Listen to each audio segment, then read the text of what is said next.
All right, you ready? Sure. I say a little something. It goes to a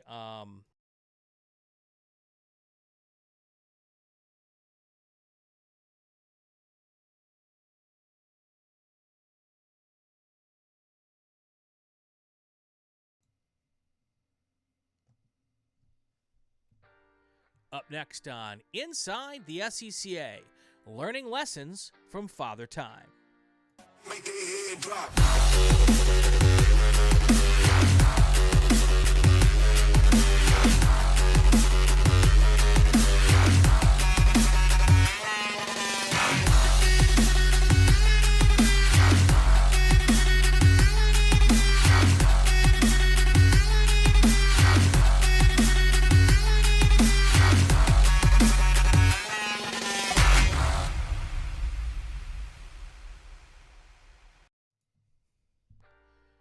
Welcome to episode 200 and something of Inside the SCCA. That is our running joke, Bill. I always lose count and never remember. It's 205, I think, is what I wrote down this morning. I'm looking forward to this one. My guest for this episode is a guy who I hang out with in some surly places all around the country, part of the Hoosier Racing Tire SCCA. I call it the traveling circus, Bill. Oh yeah, it is. We are we spend lots of weekends together, and so much so my wife's starting to ask questions, Bill. My guest tonight, Bill Skibbe. I understand. Yep, Bill, absolutely. how you doing, my friend? I'm doing great. All right, so Bill is the timing guy. He's got a fancy title which really doesn't fit, so we're not even going to use it. But before we get to the titles and what we're doing on what we hang out and do, I ask every guest the first time they're on the show the exact same first question. If you've watched the show, you know what's coming, and if you haven't, it's not a hard question, and no one fails it, so don't worry about it. How did you get mixed up in this crazy sport that we love? Okay, so I've told this story in fairly lengthy detail twice in the recent past, and everybody's really always kind of surprised by it because Okay. it's like that really okay, yeah. So here's the deal: it's all my mother's fault. Really? I love that, because usually it's our father's fault. Nope, not it's all my mother's fault. And my family had absolutely no racing background, history, interest in it whatsoever. Okay. Comes down to me coming home from University of Illinois back to the Champaign, Urbana. Yep, in Champaign. My parents were living in Des Plaines at the time, and I had a 1962 mini station wagon. All right. Unfortunately, not the Cooper version. It was an 850. Okay. But it was a great car. Hey, but the brakes, the brake cylinders were leaking, so I needed to put new seals in the brake cylinders. Well, finding rebuild kits for that particular car in the Chicago area back then was probably not easy. However, my mother mentioned that the son-in-law of a lady that she was working with, was running a car repair business out of his garage, and he was working on English cars. Okay. So why don't you go over and talk to him and see if he can help you out? I sense name dropping's about to happen. Well, not a whole lot of name dropping, Okay. really, but I went over there, and sure enough, he had the parts that I needed. He happened to be working on a Daimler 250 at the time. I was like, oh, that's rather interesting. Yeah. And we got to talking, and he also had a Formula Ford that he was Okay. working on. We talked a little bit more, and he mentioned that some friends of his and he were working on showroom stock Spitfire for Midwestern Council Racing. Yep. Up at Blackhawk Farms. And he said, hey, when you get a chance, why don't you come on out and help us out sometime, crew. Nice. So, I said, yeah, great. Thanks for the parts. Paid him, went back, fixed, the ills of the Mini, drove back to college, finished out the year, and, finally graduated. And, at summer after I graduated, went up to Blackhawk Farms and found him at a Midwestern Council race and started hanging out with them. And after a couple of races, they said, you know what, if you work timing and scoring with us, because the other couple was the timing and scoring chiefs, they will give you a coupon for a free lunch at the concession stand. There you go. So free lunch. That's how I got started. So what year was this? 1976. Okay. So you missed my dad, who was by that time not racing anymore. So my dad took a break for, I'm going to guess, probably about 16 years, right after I was born. He was he ran an HP Sprigget, and back in council and an SCCA back in the late 60s, and then got back into it in 86. Okay. And so we ran Midwest Council, we ran Blackhawk Farms, we ran Road America at the time, all of those tracks in the upper Midwest. So my suspicion is, now, how long did you stay up in the Midwest before? Because I know you're in like Texas now, right? Yeah, I'm in Texas now. Yeah. So the progression of that story, I don't know, the couple that was doing the timing and scoring in Midwestern Council, you may actually know them or remember them, Don and Gene Parsons. That name sounds familiar. Yeah. Right, because their son Paul is in California. He's a F&C guy. I know Paul well. Yeah. Exactly. Right. Okay. So Don wound up getting a job out in California.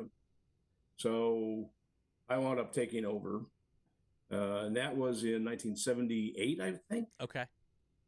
Right. And that only lasted a short time because I wound up having to move down to Texas for a job in 1979. Got it. Okay. End of 79, and that's when I wound up down here. Okay, so that's why we never crossed paths back in the day. Right. Because you had already made your way down to Texas. So, and you have spent all of your time in timing and scoring, right? All these years? Well, yeah. Some of it, all of it, really. LJ and I, raced a Spitfire for a few years down here. Okay. When we stopped road racing, we autocrossed it for a little while. But my primary focus has been timing and scoring. Yeah, okay. Trevor Hermans is in the chat. Hey, Trevor, anybody who's watching wants to ask a question about timing and scoring or anything else, this is the guy to talk to about it. So when you started, it was ultra low tech, right? Oh goodness, yes. It was stopwatches and taping, right? In Midwestern Council, when you signed in, you got your registration packet. You got a timing slip. Yep. And during qualifying, you timed yourself, and at the appointed time, you turned your timing slip in, put it in a coffee can on the steps going up to the timing room, and then when time had expired, somebody would take all the timing slips out of the can, sort them by time, write a grid, and staple it on the bulletin board. There you go. So in council, we never even used stopwatches. Okay. So then during the races, Milwaukee region BVR people, they did use stopwatches because they needed to be a little higher level. Right. But Midwest Council, you time it. Yep. That's it. Yep. Scouts honor. Everybody had to be on the honor system. Oh yeah, sure. And everybody knew what you were doing anyway. So right. So, and then during the races, you were just taping and calling out numbers, right? Live charting was the primary scoring thing. Yep. So that's a skill that you learn very quickly when you gotta, basically score all the cars in real time on, a piece of graph paper. So tell us about the evolution to get from that to where we are today. Oh, wow. I mean, there's a lot of steps between handing in your timing sheets and being on the honor system for qualifying to now it's all, you got 74 computers up there. You got more computer power and timing and scoring than they had when the Apollo mission went to space. So, easily, definitely. Then again, I guess I have that right here in my desk here. But how did they get from where you were there to where we are today? Wow. Well, it's quite a history, and I've been fortunate to be part of it pretty much every step of the way. Yep. Back in the early days of using sweep hand stopwatches. Yep. Basically, you would need 35 or 40 people minimum to do an SCCA national level event. Right. And all the timing was done manually. People writing down times off of stopwatches and subtracting them, and then somebody else going back and auditing the time cards, making sure that the subtraction was all correct, and all that. So you learn how to do math in your head. Ooh. Yeah, that's kind of a lost skill these days. But you needed a lot of people. Yeah, really did. I can remember reading reports of a Trans Am race where there were, I believe, 50 or 75 people just in timing and scoring. Wow. From the 70s. And it was a labor intensive process, and generating results, required either handwriting stuff or using some sort of duplication process, mimeograph or something like that. Even photocopying was, that was pretty new and expensive. So, and not very portable. Yeah. Get to a racetrack. For the folks out there who are, I guess, didn't go to school before 2000, mimeograph was our first opportunity to get high as a kid. That was a big time for us in Catholic school, sniffing the mimeograph paper. Sniffing the mimeographs, you betcha. Yeah, exactly. So, let's skip ahead a little bit. So, part of the story and the history thing.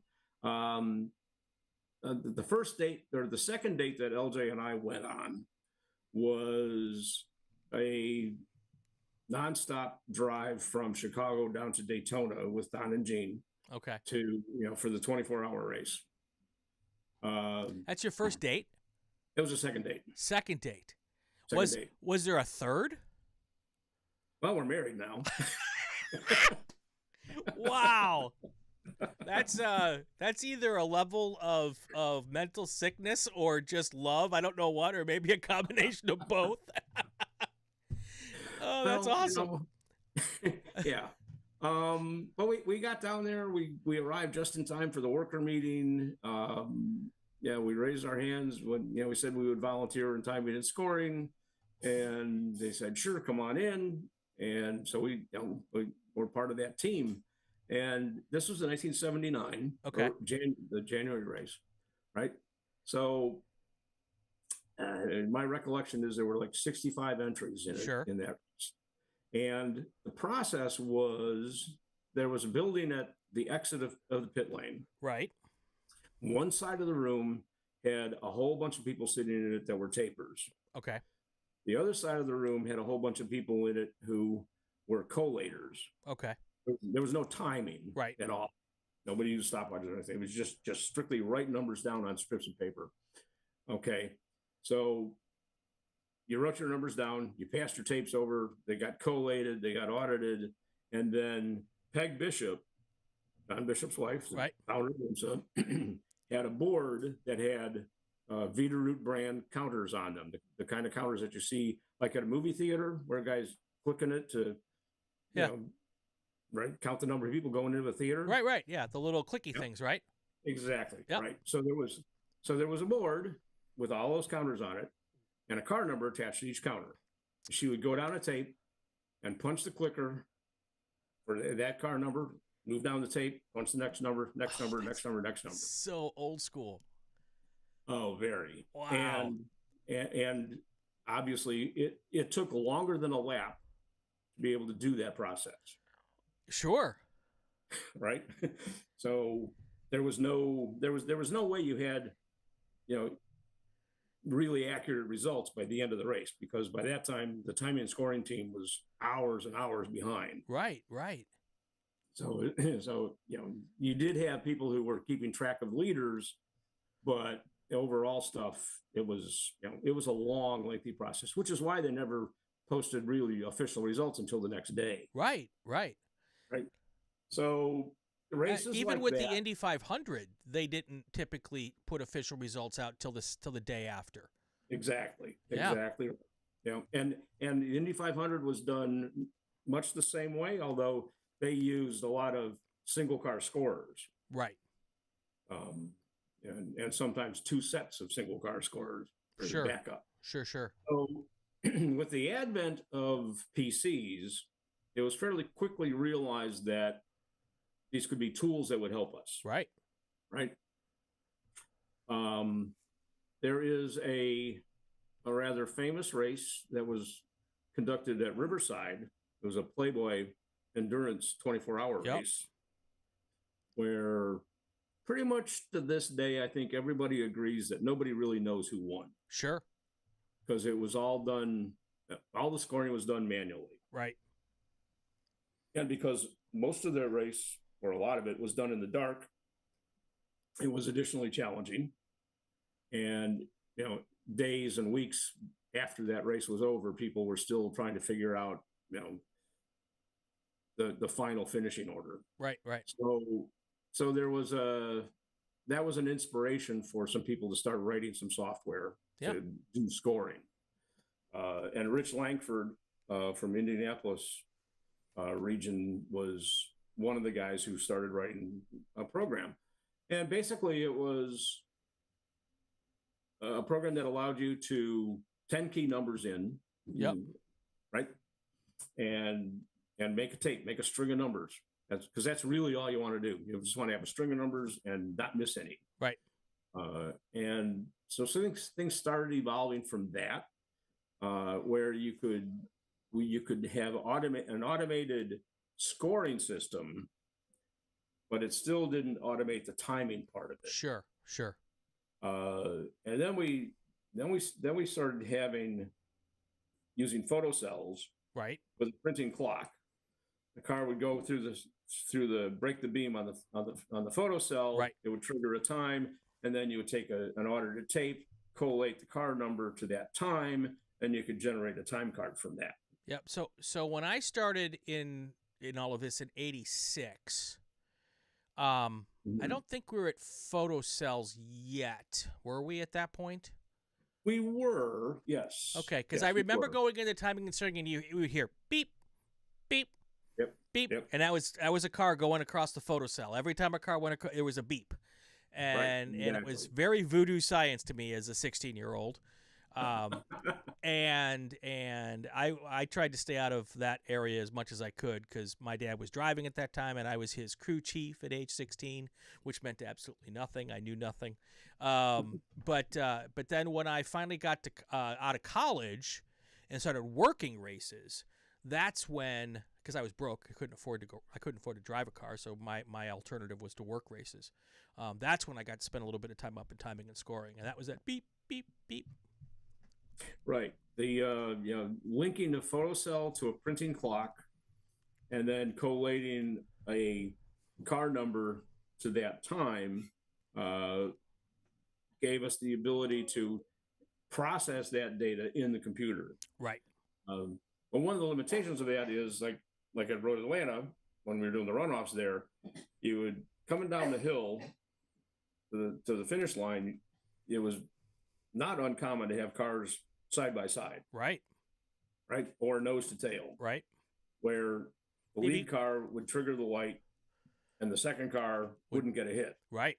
You'd have to double them up. Well, if you're a half a car length or a full car length behind, you got the same time as the guy who was in front of you. Sure. So there were some inaccuracies there, but that was the state of the art. That was Right. the best we could do. So we progressed to being able to start processing that data in the computer, which eliminated a lot of the manual, time card calculation. And then a company called AMB, out of the Netherlands, Yep. developed transponders. Right. And they started with RC cars. Okay. Yep. Okay. There were so many fights over the results of RC races over there that the two brothers who founded the company decided they had to do something to fix that. Sure. And that was the beginning of the transponder industry. Right. And they basically just expanded that. They actually used that technology, the RC car technology, for the first Formula One demo that they did. Okay. But then they've since grown it to the what we know now as the MyLapse Right. stuff. But having a transponder that you could relate to a car number and then associate a time with that was the big advancement that that we're working with now. Yeah. And you were kind of in on the ground floor of all of that, right? Basically from the beginning. The Trans Am series started using their the AMB, the original AMB system back in the late 90s. And I also worked with the Formula Atlantic series that used that system.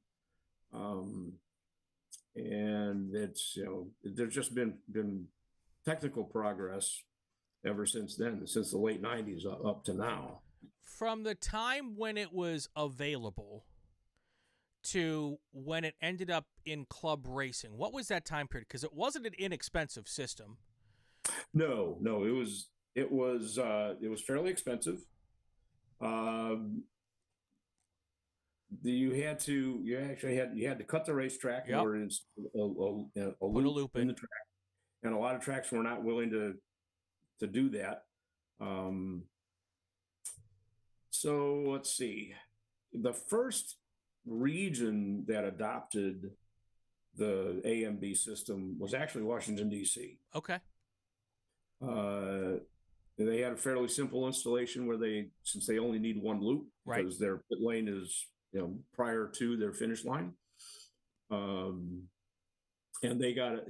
AMB made them a deal. They basically said, we'll give you this hardware, right, if you let us get a foothold, right.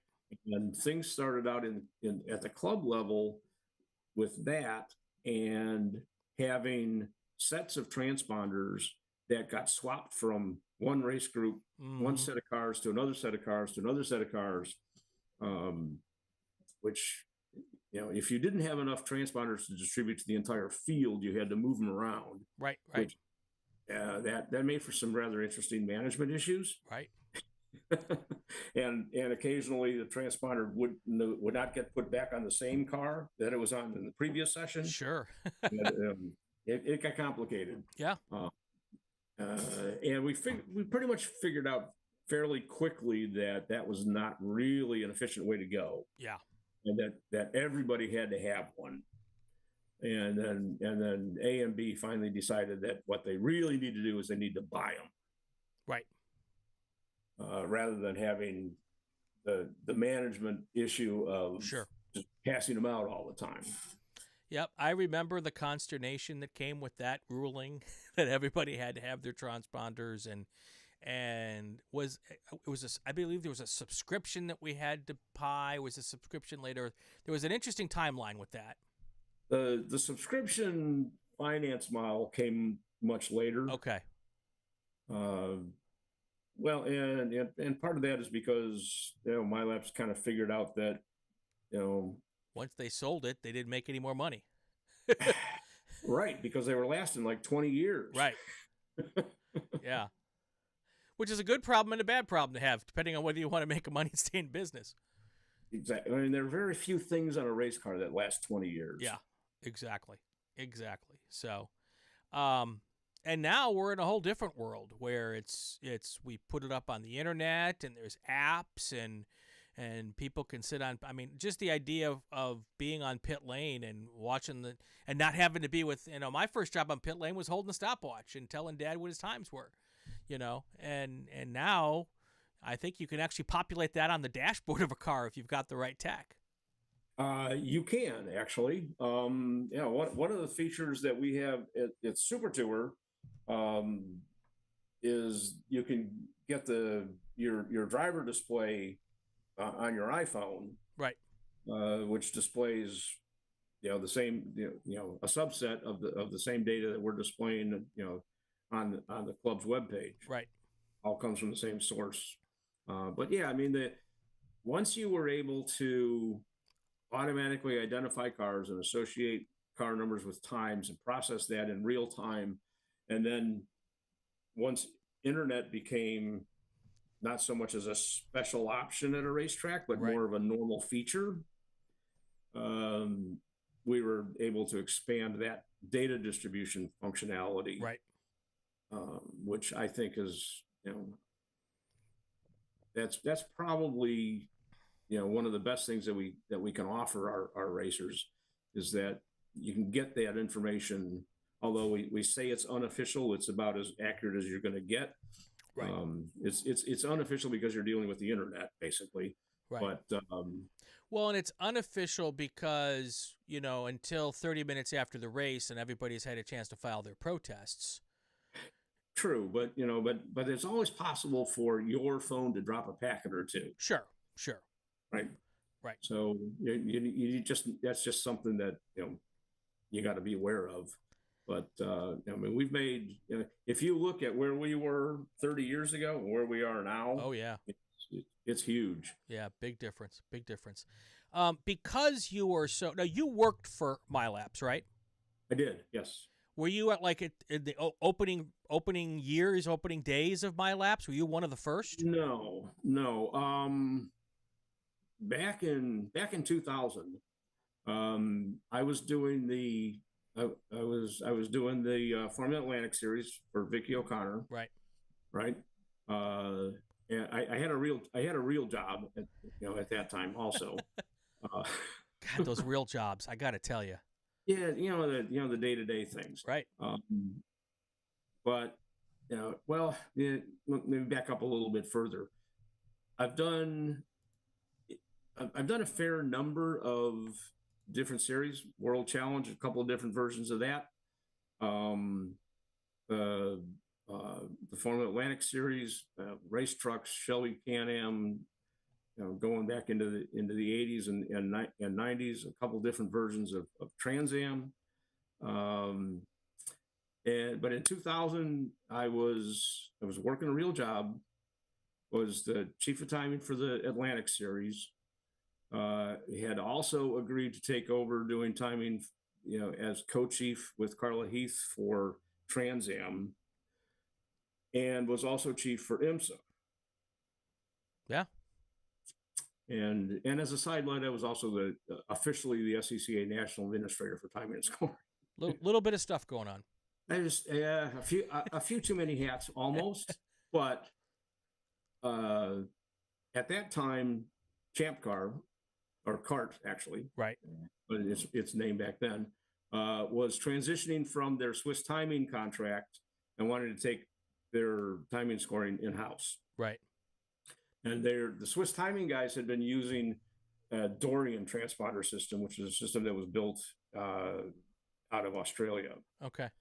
And it was accurate. It was a very interesting system, very technical, but really expensive to install. Yeah. And they were having to install a lot of street, loops and street tracks and stuff like that. Sure. And it was, outrageously expensive for them. especially when street circuits were coming and going. Right. And they wanted to transition to the AMB system. Right. But they also wanted to do it in-house. So I was, because of my association with Atlantics, and Atlantics were running with CART on a lot of weekends. Back then. Yep. Yeah, I was approached and offered the opportunity to become the time and scoring manager for CART. Nice. Which I started, mid-year, and that, from that is, we did, a couple of years of development, software development and hardware development and all that. And I stayed with CART through the end of that series. And then I transitioned over to working for MyLabs. Got it. So I was the professional racing series liaison for MyLabs. Sure. So when you went to work for CART, was that when it became the job? Yeah. Yep. Yeah. That was the full-time job. Although I stayed at my other full-time job through the end of the year. Got it. Yeah, because it's scary to leave that full-time job that's stable to go do a racing job. Well, the motorsports industry isn't the most stable industry in the world. Don't tell my wife that. That's just between you and me, honey. Don't watch this episode. Don't watch this part. Right, exactly. But it's it's not the most stable, but it can be, and it's a lot of fun. And it has certainly introduced me to an awful lot of people, and some very interesting places to travel to. Absolutely. So give me some stories. Where are some of the interesting places? Back when you were doing CART, you've been to Surfers Paradise, right? Oh yeah. That's one of my things I always wanted to do and never got to. The notorious track limits on the back straight. Yep. Yeah. There was, I think one session in Surfers Paradise, we wound up deleting over 100 lap times. Oops. Due to cars cutting the chicanes there. Right. That's good stuff. So you got to travel the world kind of with this, right? Oh yes. Yep. Absolutely. It's been a lot of fun. Give us some Japan, of the far-fetched. Australia, yep. Germany, England. That's awesome. What's your favorite track to go to? Favorite track? Doesn't have to be one of the SCCA tracks. No, but it is. Okay. I like Road America. Yeah. For the racetrack. I like Laguna for Monterey, California. Of course. Yeah. I would say who doesn't like Monterey, but I'm sure there's somebody out there. They're nuts. But it's a beautiful part of the world, isn't it? It is. It very definitely is. But I think Road America. I mean, I've been there so many times now. Way back in the showroom stock days, sitting on the hill outside Canada Corner. Yep. Down to turn 1, watching Formula 5000 races. Yep. It's such a beautiful racetrack and a beautiful facility, and it just keeps getting better all the time. Yeah. And I got to tell you, Laguna versus Road America, Laguna would be a very close second for the racetrack too. It is a fantastic it's kind of a tough racetrack. Call. Yeah. It is a tough call. Yeah.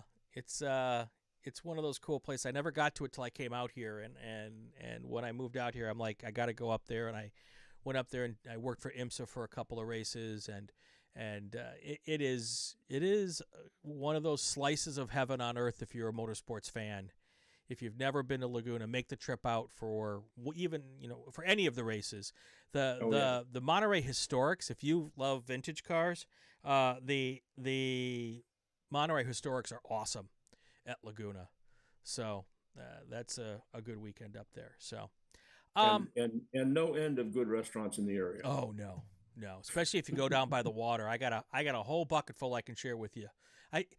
I've thought about starting the race car cuisine podcast, racetrack cuisine podcast, to talk about the great places to go when you go to the different tracks. Because we're lucky, we get to go and we have to eat dinners on Fridays and Saturday nights around these racetracks, and I love finding cool places to go outside of the racetracks. Obviously, there's the obvious ones when you want to go to Siebkens if you're at Road America.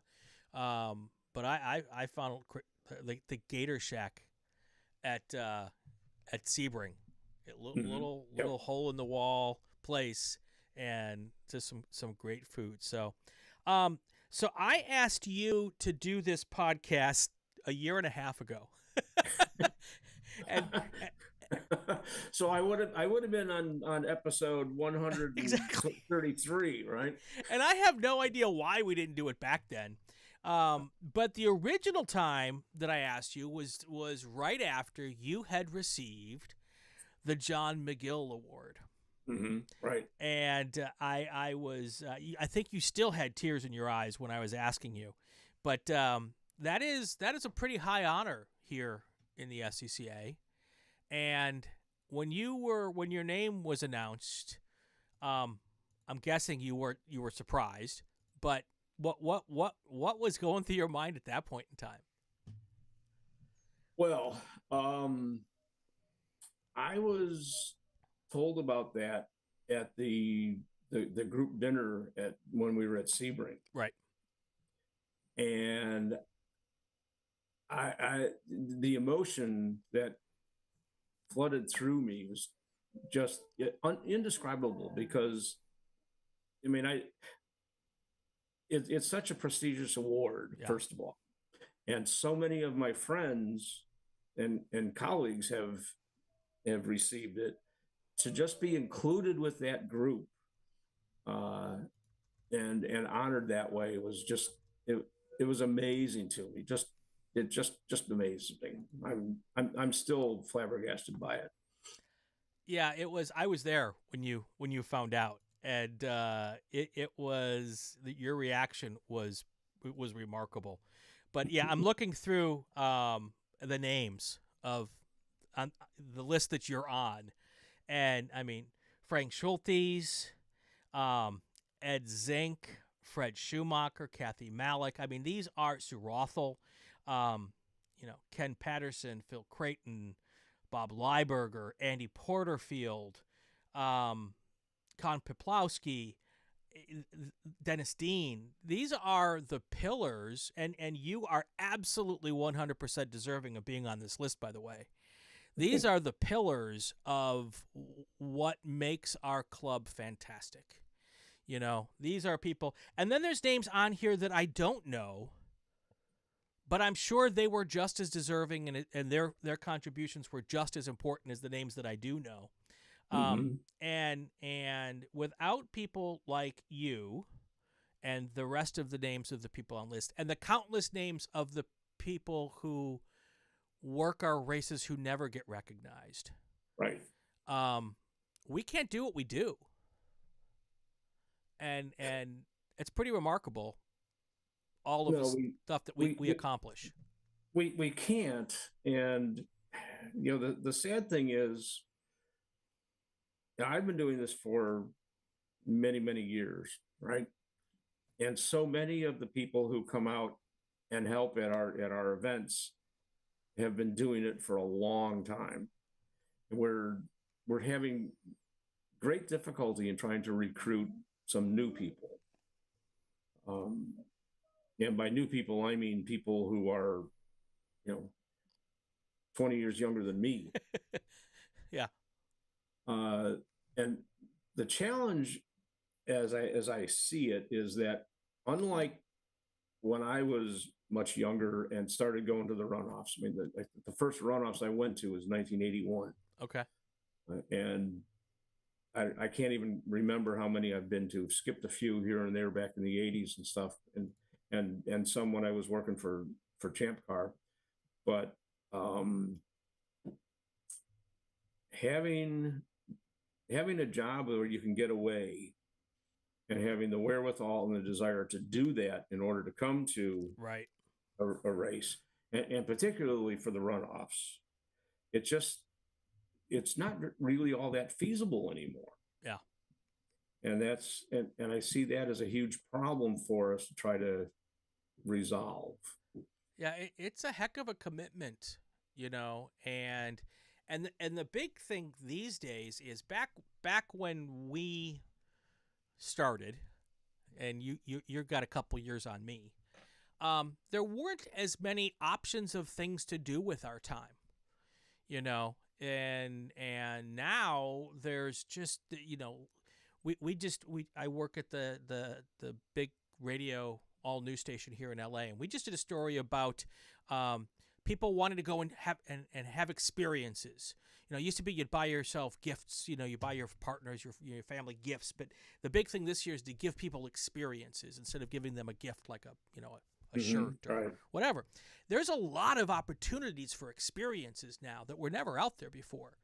And so, and especially if you were a car person, you know, when we started, SCCA was the game, not was one of the games. You know, there were some regional, you know, groups. There was Midwest Council, Waterford Hills had their group, but for the most part, you know, the one national organization was SCCA.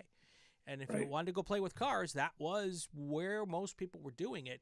Now there's a handful, there's a dozen national organizations, some better than others. But so there's a lot of places that people can go to spend their time, and to come and volunteer, you know, it's tough to get people to do that, especially when there's all these other things, and there's a ton of stuff besides racing. So I didn't know that we'd get into a philosophical conversation about how we're going to get more people, but what are your thoughts on how we get more people? It's a challenge. When LJ and I started going to the runoffs, we would leave for Atlanta after work on Friday afternoon. Yep. In one or the other of our Volkswagen buses, drive nonstop. So basically 14, 15 hours. Yep. Get there on Saturday, get set up. Back then it was, you know, basically qualifying for 2 days and then race for 3. You know, we just wanted to be there. Yeah. You know, but at the end, you know, we would pack ourselves up, sometimes stop by the awards presentation, which was generally done off-site back then. Okay. And then we would head for home, and I would get to work around noon on Monday. Yeah. That's hard to do these days, and it's hard to find somebody who would be willing to do that, who actually has a real job. Right.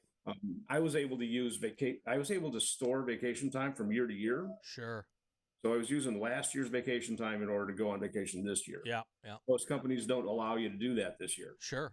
Sure. So it gets even harder, and therefore we become dependent upon people who are retired, right, or just simply have the wherewithal to to spend the time. Right.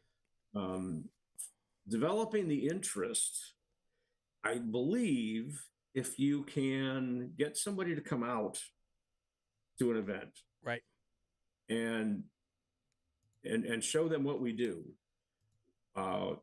it's interesting enough that if they have that initial spark, they'll stay interested. But they also need, they need a very welcoming environment. They can't be work, it can't feel like work. Right. Right. It needs to be fun. Absolutely. And that in our particular specialty, sometimes that can be a challenge. Yeah. There's particularly the first session of a group for a weekend. Right. Is somewhat stressful, because we have between a 20 and 30% error rate in transponder number and other information that we're getting from the racers. Right. Which causes a certain amount of tension. But once we get through that part, it's pretty smooth sailing. And then you almost want it to be boring after that. Exactly. Yeah. No one wants to talk about timing and scoring. If people around the paddock are talking about timing and scoring, Bill's having a bad day. Exactly. When Jim Horton offered me the job with CART, I said, "That's great, but I never ever want to be on the news." Exactly.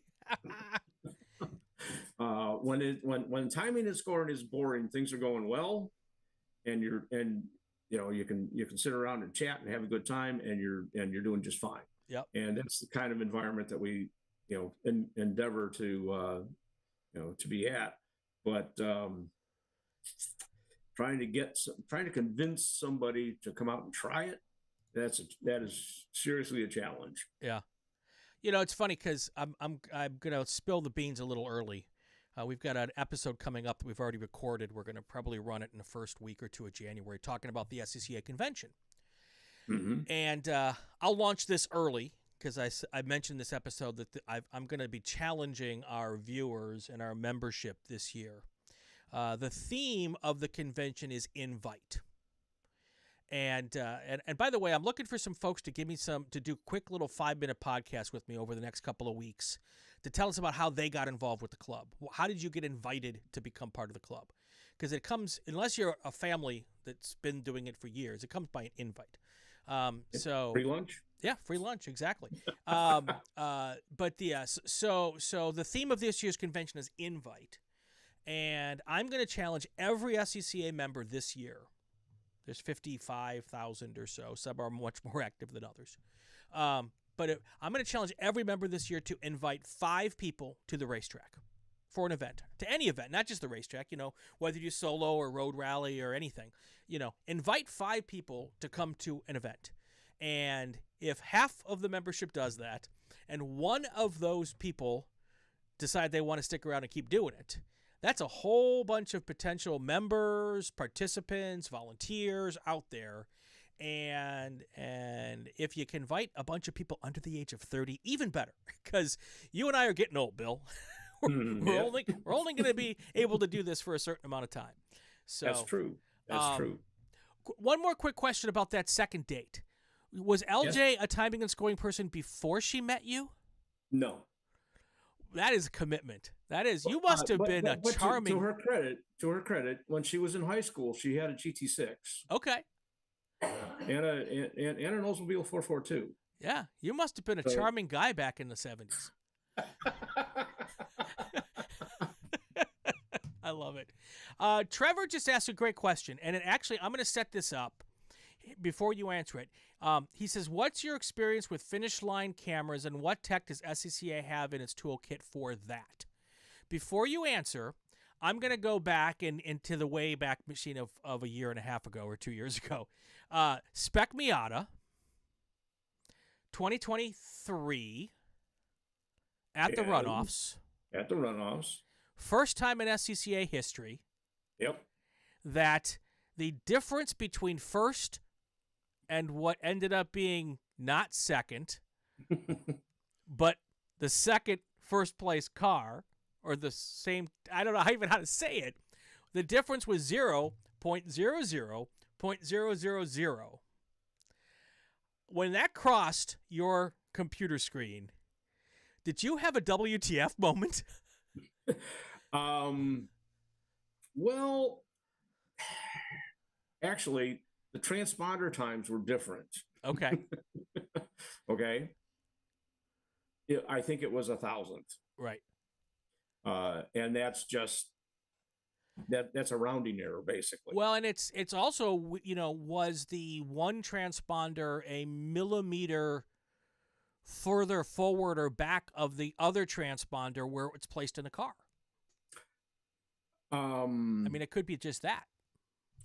As I used to write in my notes when I was, the secretary for the region, much discussion ensued. Yeah, I got you. I feel what you're laying down. That was that camera, to answer Trevor's question. That camera and what we're using was a GoPro, and it's just set for the highest frame rate we can get on it. Right. We started out with a camera that was 30 frames a second, and that's not nearly fast enough. But the GoPro can go, I forget what that one does, 400 frames or something like that. So it's pretty fast. Yeah. Yeah. And it's the price of for the price, that's very reasonable. To get anything better than that, you got to go into the thousands of dollars Sure. bracket for cameras, and Sure. that's not feasible. Well, it might be feasible once for the national club to do it and take it to all of the super tours and the runoffs, but every region, can't afford to do that kind of a setup either. So No, I mean, and no region needs a 10,000 frame per second Right. line scan camera. right. So You've been stirring the pot on technology issues. who, me? Yeah, I you. don't know what you're talking about.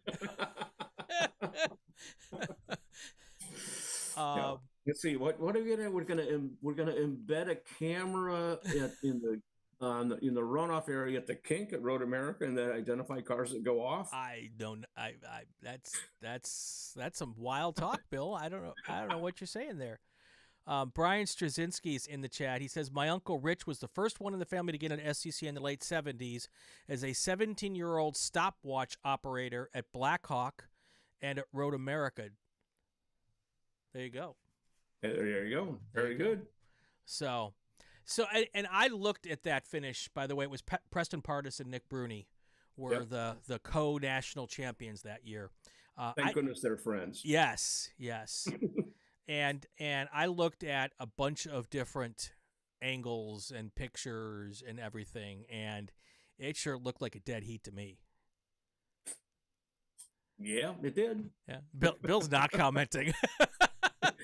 I mean, it was. Yeah, it's as the best we could determine. It was a dead heat. That's so cool. You've been doing this now for a long time. What keeps you coming back and doing it? I mean, I know it's hanging out with me, and that's a big bonus. That's a lot of the fun. But in reality, it's the people. Yeah. First of all, I enjoy the challenge. Some of it is a technical challenge. Yeah. Because we do the live segment stuff.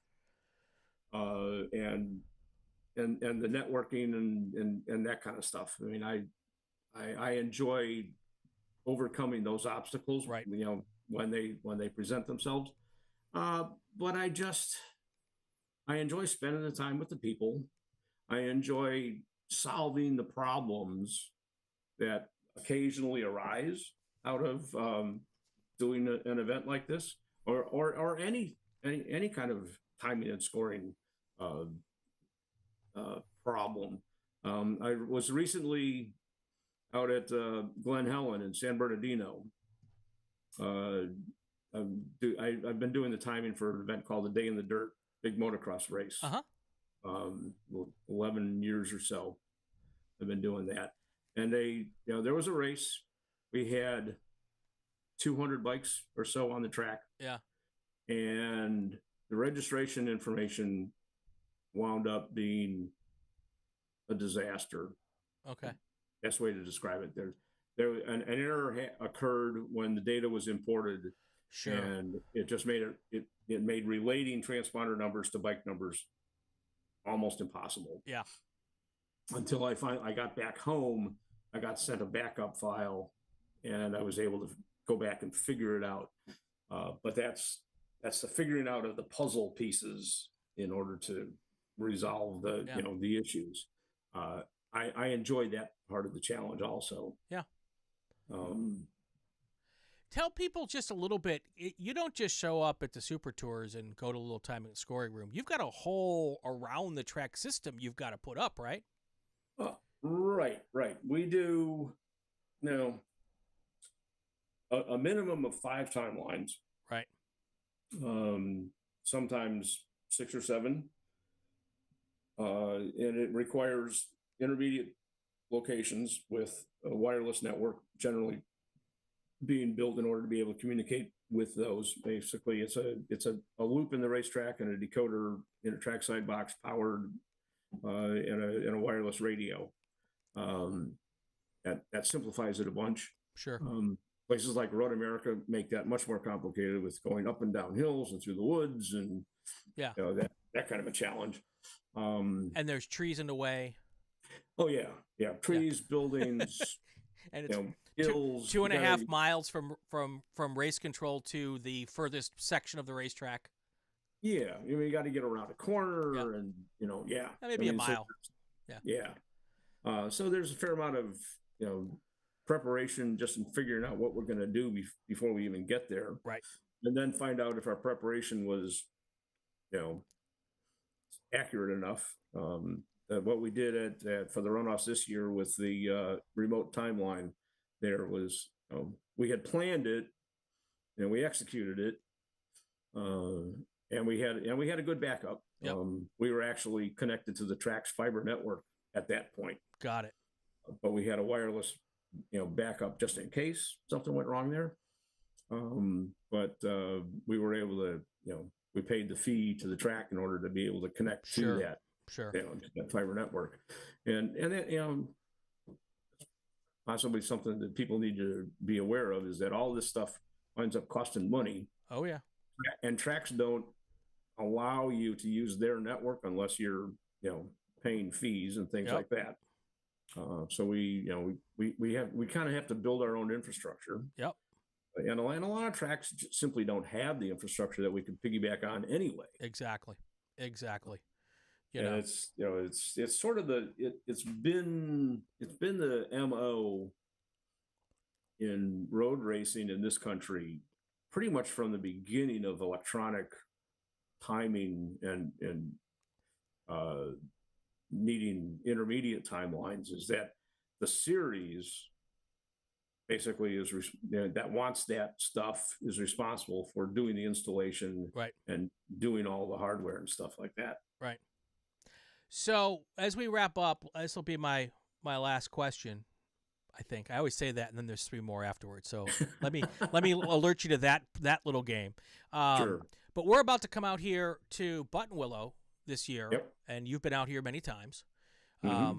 I guess we should tell the story real quick about the flood race where you had to create a brand new timing and scoring in like 25 minutes because we changed racetracks, and the timing and scoring loop that we would normally use wasn't going to be part of the new racetrack.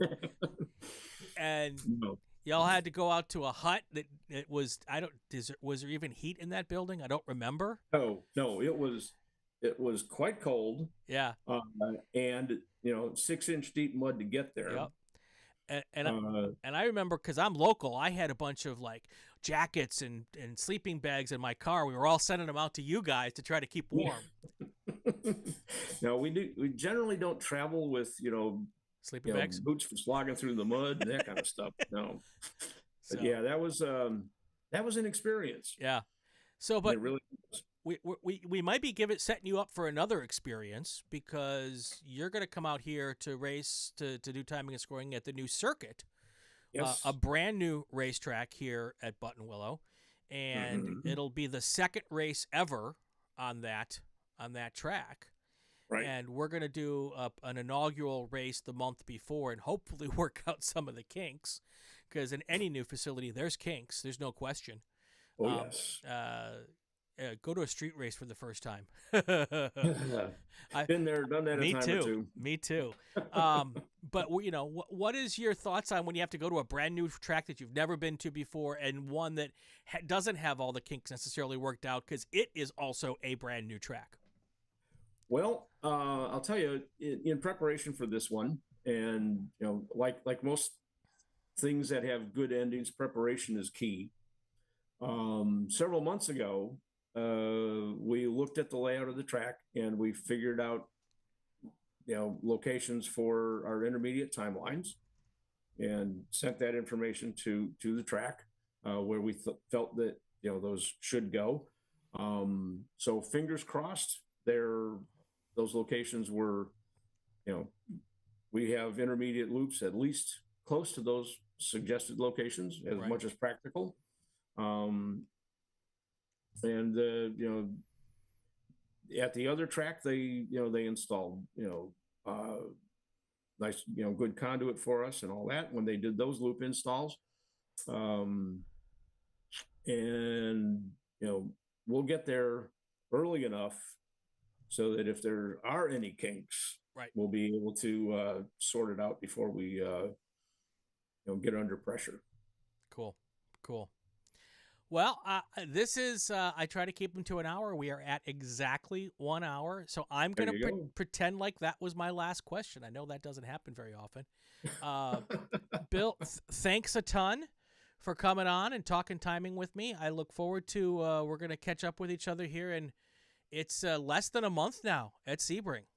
Yeah, like 3 weeks. Yeah, it's 3 weeks from this weekend. Pretty close. Yeah, we'll be at Sebring kicking off the Hoosier Racing Tire SCCA Super Tour, and all that fun stuff. So look forward to that, and we'll do more when we come up with that. Thanks a bunch. It's been fun catching up. This is your knowledge of timing and scoring is just so vast in the history of it all, and I just maybe that's just because we're old, but well. Yeah. True. But there's not a lot of people in specialties who've been doing that, whatever specialty that they're on, for 40 years, 70s to now. True. Yeah, you're up to 40-ish years. In truth, race control may be the only other specialty that's had the sort of technical advances that we've had over time. Yeah. So. Good stuff. Well, thank you. Thanks for having me. Absolutely. That's going to do it for another episode of Inside the SCCA, presented by raceschool.com. If you like what you're hearing, subscribe to the... Oh, you know what I didn't do, Bill? I didn't tell everybody to check out our sponsors. Our conversation was so good, I forgot to talk about our sponsors. Let me do that real quick. The sponsors. Oh, no. That's right. Raceschool.com is our presenting sponsor. My gosh, I got all the way to the end. We were having such a good conversation. They are an official SCCA accredited school. They're out here in California. You can get your full SCCA license by working with the folks at raceschool.com. Also, we want to talk about Solo Performance Specialties. They are at most of the Solo National Tour events. Check out Dave and his crew. If you can't get to one of those events, they have a great website. You can check them out there. Ray Esports, the official sim racing league of Inside the SCCA. Check them out as well. And, of course, racekeeper.com. They are the in-car camera that we use for all of our stuff. Now let's go back. I'm going to play the music one more time. Actually, I won't play the music. I'll just take care of it. No, I'm going to play the music one more time. I'm indecisive, Bill. I don't know what's going on anymore. This is going to do it for this week's episode of Inside the SCCA, presented by raceschool.com. Do you like what you hear? Subscribe to the Racing Wire Podcast Network and the Racing Network on YouTube so you won't miss any episodes. Also, it'd be great if you leave a comment, especially if it's a good one. Follow us on social media to find out who the next guest is and leave a question. On Twitter, it is Race Announcer. What else is there? New Inside the SCCA every week. I'm Brian Belansky. Have yourself a great weekend. Stay safe and go play with cars. Hi, I'm Dorsey Schrader, and this is Inside the SCCA.